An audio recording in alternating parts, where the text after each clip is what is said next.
researchers made mice afraid of a specific smell. Not through training, not through punishment, just afraid. Then those mice had children. The children were afraid of the same smell. Then the children had children. That third generation, mice that had never encountered the smell, never been conditioned, never experienced anything connected to it, were born afraid of it. Fear had moved through DNA like a message written before the animal existed. And the question that followed from that experiment was one nobody in the field was prepared for. If mice inherit specific fears from their parents, what exactly are you carrying from yours? For most of the history of biology, the answer would have been simple. Nothing. You inherit eye color. You inherit bone structure. You inherit predispositions towards certain diseases. But fear, specific, learned, experiential fear, was considered something else entirely. Fear was psychology. Psychology lived in the mind. The mind was not the genome. The genome was fixed. It did not take notes. This was the consensus, and it held for over a century. The idea that an organism could pass learned experience to its offspring through biology rather than behavior was considered a relic of pre-scientific thinking. It had a name, Lamarckism, and that name had become, in scientific circles, something close to an insult. The giraffe's neck did not grow long because individual giraffes stretched for leaves and passed that stretch to their children. Evolution did not work that way. Experience did not rewrite the genome. Everyone agreed. Then in 2013, two neuroscientists at Emory University ran an experiment that the field was not ready for. Brian Dias and Rachel Yehuda wanted to know something specific, not whether trauma could be inherited in a general sense, whether a single, precise, learned fear could be transmitted biologically from one generation to the next.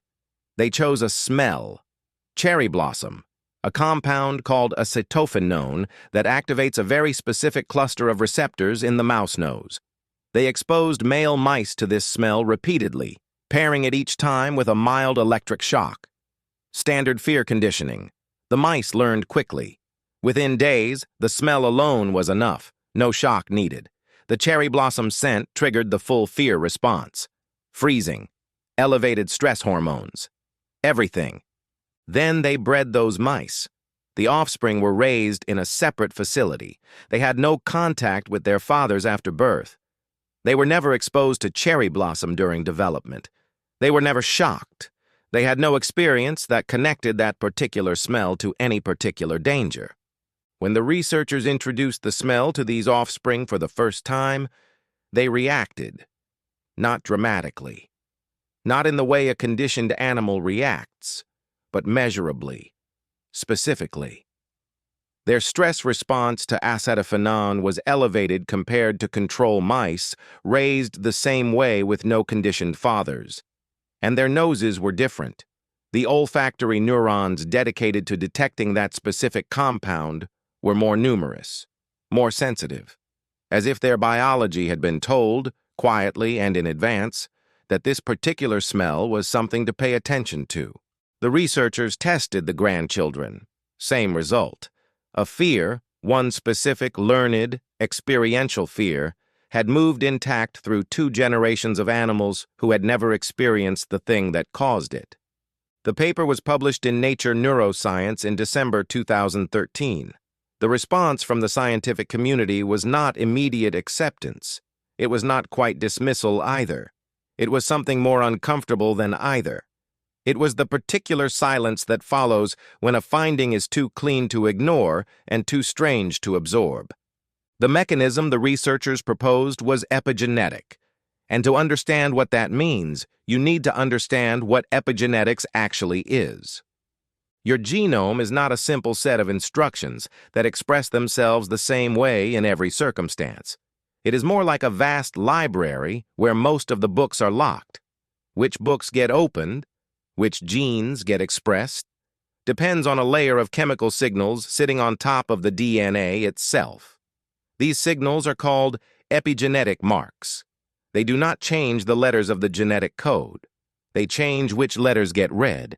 What Dias and Ressler found in the sperm cells of their conditioned mice was a specific epigenetic change.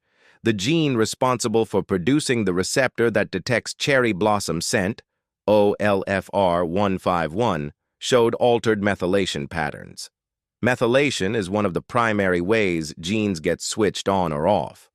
In the conditioned fathers, that gene's regulatory region was less methylated than in control mice. Less methylation meant the gene was more open, more expressed, the receptor was more sensitive, and that altered pattern, that chemical flag placed on top of the DNA, had been copied into the sperm, and from the sperm into every cell of the offspring, and from there into the grandchildren. The experience of the father had left a chemical mark on his genome. That mark had been inherited, and with it, the sensitivity, the biological readiness to fear a specific thing, had traveled forward in time through 2 generations of animals who had no other reason to carry it. This is the part where most people expect a simple conclusion. Trauma is inherited. The end. But the biology is stranger than that summary suggests. Because here is what the finding does not mean. It does not mean that every fear you have was preloaded by your ancestors. The epigenetic marks that carry this kind of information are not permanent. They can be overwritten. They can fade across generations if the original trigger is not reinforced. The system is not a recording. It is more like a dial, turned up in one direction by experience, turnable back. What it does mean is something more specific and in some ways more unsettling.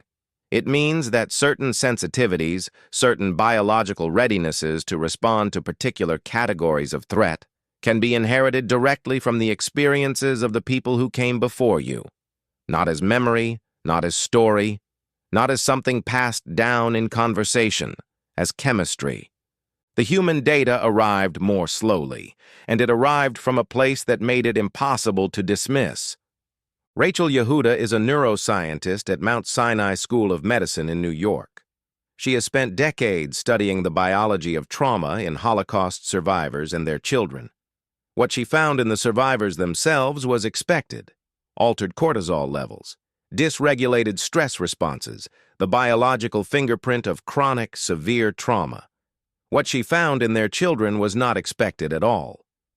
The children of Holocaust survivors, people who had not lived through the camps, who had been born after the war, who had grown up in safety, showed the same altered cortisol profiles as their parents.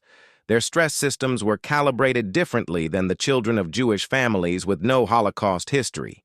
They were more reactive, more sensitized, biologically primed for a threat they had never encountered. In 2015, Yehuda's team published an analysis of epigenetic markers in Holocaust survivors and their adult children. They found specific methylation changes on a gene called FKBP5, a gene directly involved in regulating the stress response. The same changes, in the same location, in parents and children who had lived entirely different lives. The study was not without critics. Sample sizes were limited. Replication is still ongoing. Epigenetic transmission in humans is more complex and less clean than in mice. The field is careful, but the direction of the evidence has not reversed. And what that evidence points toward is this: the people who survived the worst things in human history did not simply carry those experiences in their minds. They carried them in their biology. And when they had children, something of that biology transferred. A sensitivity, a calibration, a readiness. Their children's nervous systems were shaped, partly measurably, by events those children never lived through. Which brings you back to the question the mouse study first raised. Think about what you are afraid of, not the fears you can explain, the ones underneath those, the ones that arrive before thought does, the ones that feel older than your own experience. The research cannot tell you where those fears came from. It cannot tell you whose experience wrote the mark that may be sitting on your genome right now. But it has established something that a decade ago would have been considered impossible. Fear is not only learned, it is also inherited. and the inheritance does not come labeled. It arrives as yours, as if it always was. What the science cannot reach, what it may never reach, is the inside of that. What it is to carry something you did not choose, that came from a life you did not live, that belongs to a person you may never have met. Whether that is a burden or a kind of company, whether the fears that feel most ancient in you are the ones most worth examining, or whether some of them are simply the sound of people who came before you, still trying to keep you safe.